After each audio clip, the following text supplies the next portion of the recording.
Assalamualaikum warahmatullahi wabarakatuh. Nama saya Ratna Saraswati, NRP saya 19301107. Di sini saya akan mempresentasikan PowerPoint saya untuk memenuhi kebutuhan tugas mata kuliah Pendidikan Pancasila.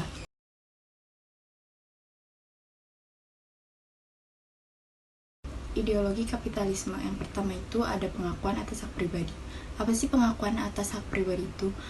Pengakuan atas hak pribadi adalah individu bebas menentukan pekerjaan atau usaha yang dipandang dirinya itu bagus atau baik.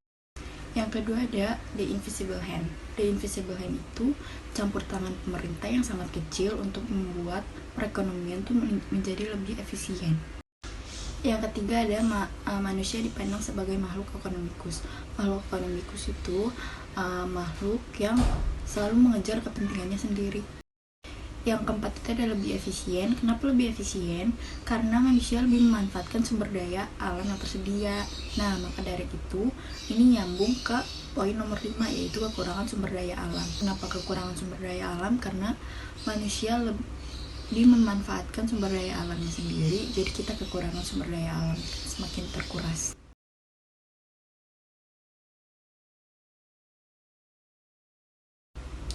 Ideologi komunisme yang pertama ada ateis. Kenapa ateis?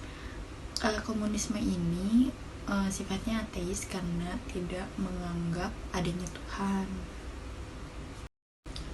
Program komunisme ini bertujuan untuk membuat masyarakatnya menjadi lebih makmur, semua orang itu sama dan tidak ada perbedaan.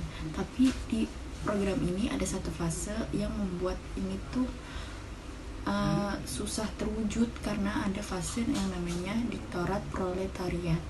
Ini fase untuk melawan kelas-kelas komunis.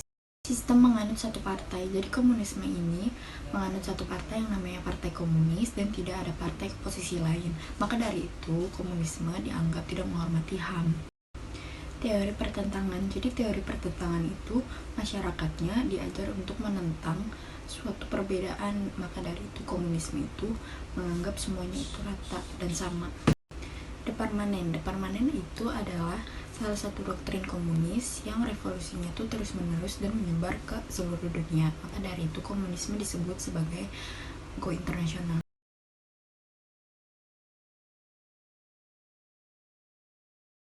Ideologi fasisme yang pertama itu ada tidak mengakui oposisi.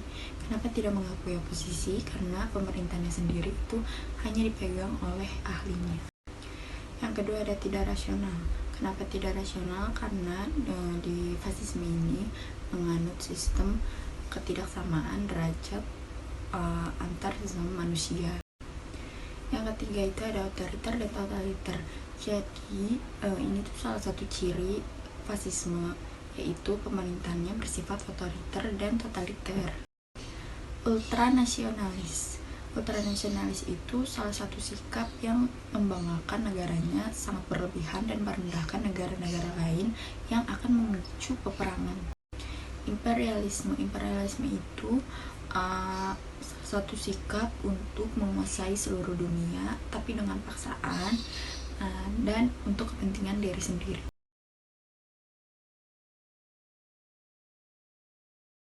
Yang pertama itu ada anarkisme. Anarkisme itu salah satu filsafat politik yang menganjurkan masyarakat tanpa negara atau sering didefinisikan sebagai lembaga sukarela yang mengatur dirinya sendiri. Poin kedua ada kaya dan miskin. Yang ketiga ada prinsip kesederajatan. Yang kelima itu ada bersikap adil. Maksudnya apa sih dari ketiga poin itu? Maksudnya adalah prinsip sosialisme menganut sistem kesederajatan manusia yang mana manusia tidak dipandang beda-beda, manusia itu sama, semuanya seluruhnya itu rata, nggak ada kaya dan miskin, dan pemerintahnya itu bersikap adil.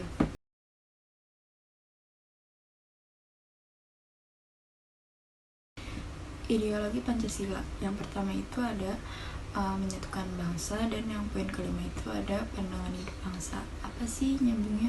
Jadi Pancasila itu sebagai pandangan hidup masyarakat untuk tujuannya untuk menyatukan bangsa. Nah, di Pancasila itu mempunyai 3 dimensi. Itu tertulis pada poin 2, 3, dan 4. Yang pertama ada dimensi realita, dimensi idealisme, yang ketiga ada dimensi fleksibilitas. Dimensi realita adalah ideologi tersebut mencerminkan kenyataan hidup yang ada di dalam masyarakat. Dimensi idealisme, jadi ideologi tersebut itu mengharapkan sesuatu yang baik untuk kelompok atau masyarakat ke depannya. Jadi dimensi fleksibilitas itu ideologi mempunyai peran mempengaruhi dan menyesuaikan diri atas perkembangan masyarakatnya sendiri.